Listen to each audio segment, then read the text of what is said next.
you kind of look at the table now and you think Norwich are getting their act together.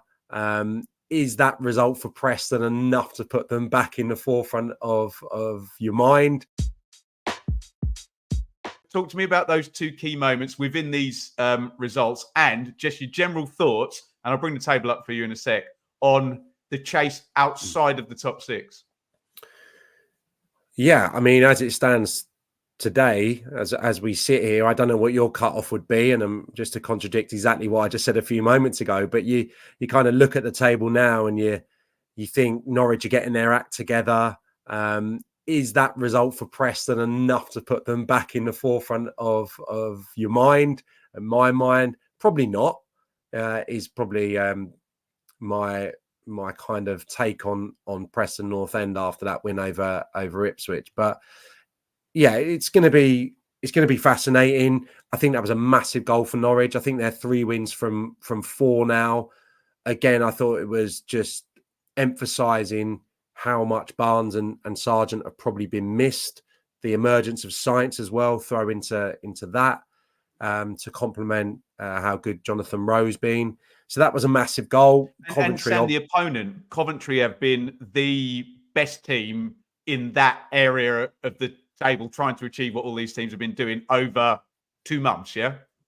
Yeah, absolutely. And it came in the week when Mark Robins, kind of the national media, I think, has woken up to the fact that Mark Robins is potentially going to do it again, get a team into the playoffs when he never or rarely gets mentioned for bigger jobs. So he's been kind of doing the rounds this week, which is fully warranted. And I'm always pleased, a little bit surprised, but he always gives the credit to Adi Viveash, the coach that I know, his first team coach, and Dennis Lawrence, he was speaking of as well the other day on 5 Live. And I just think when you look at some of the management teams in the division and some of the approaches, whether it be a head coach, a foreign head coach, or whether it be, an old school type setup, I think they've just got such a great balance. Like a brilliant balance, Robins, who comes to life on a match day, who's brilliant with the press. I mean, he's had to be the last few weeks, hasn't he? When there's been quite a lot going on off the pitch,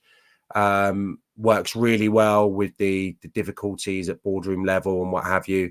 And then he can probably take a bit of a back step a few days a week and trust that Adi Viveash is tactically so modern in his thinking. I think I said it a few weeks ago, a little bit of a trendsetter. I'd say Coventry have been a little bit of a trendsetter in some of the tactics. Think of that box midfield that got them so much success coming up from League One and continuing in the Championship last year. The way they deployed Hamer and Gyökeres last year, and again this year to tweak the system mid-season, I think has been a bit of a masterstroke. So, yeah, that was a tough one for them to take. I think you're being a bit harsh, mate, on Kitchen. I thought it was a poor first touch from Sargent because he could have got away on his right foot when he's played through. I think it was Kenny McLean with a pass. So his first touch is poor, takes him in towards the defender, but it tempts Kitchen to go for that sliding challenge. And then Sargent is so sharp and so quick when he gets moving, he's just able to get a toe on the ball. So I thought it was a challenge that he had to make, really. And I am probably of the opinion that a red card's a little bit harsh there, believe it or not. I know what you mean. We have this discussion a lot about somebody doing this thing, and compare that, for example, to someone deliberately chopping someone down to stop a counter-attack when it's going to be a 3-on-3. I know exactly your point, but as soon as he goes in there, and Sir Alex used to say, "Trust your goalkeeper" as well, didn't he? Yeah, I commentated on a few games this weekend like that, where Dan Burn on Ogbene, I can go there because Ogbene is obviously an EFL stalwart, or was. Yeah, trust your defenders, your covering defenders, and trust your goalkeeper, and say to the attacking player, right, okay, you've got beyond me.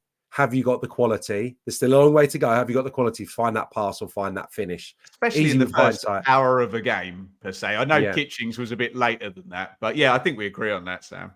I'm arguing with the rules here. I'm arguing with a book. I'm not arguing with you. I just think sometimes it was such a genuine attempt, to make the sliding challenge. And if Sargent was Ashley Barnes, Kitchen makes the clearance. It's just because Sargent is really good, when he opens his legs up. So yeah, that was a great result for Norwich. And yeah, I still don't think, obviously they're purring, but 3 wins from 4 after all the upheaval is great going.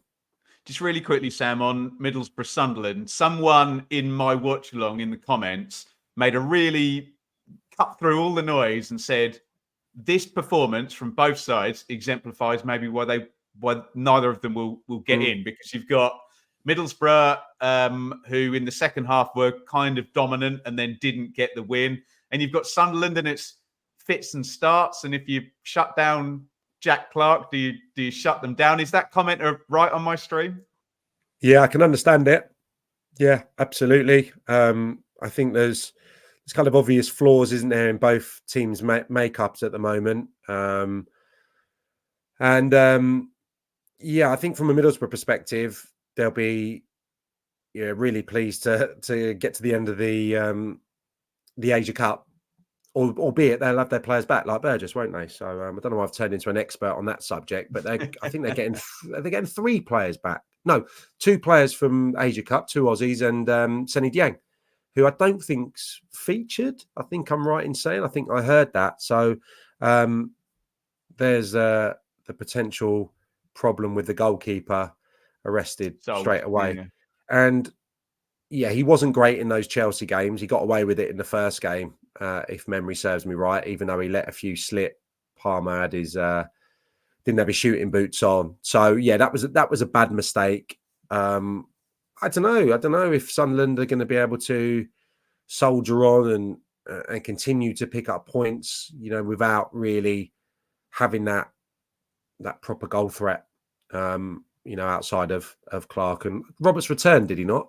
I think he did. He came off the bench, yeah. So yeah, I mean, my feelings towards those two when they're on it in tandem. They're kind of Willock and Chair-esque, aren't they, in the northeast? So and I just think, yeah, Middlesbrough will need the return of those players, and they've clearly been really really affected by the injuries to Jones and to Latte Lath, and now Rogers moving on as well. So quite a lot going on there as well. So they'll probably need to get their players back from the Asia Cup, settle down, hopefully get those injuries back. But it's looking like a tall order, I would say. It's looking like a tall order for Middlesbrough. And it's just, I suppose, how much they're rocked by that defeat to Chelsea as well. I mean, a lot of their energy and focus would have been going on those games, especially after a draw away from Wembley.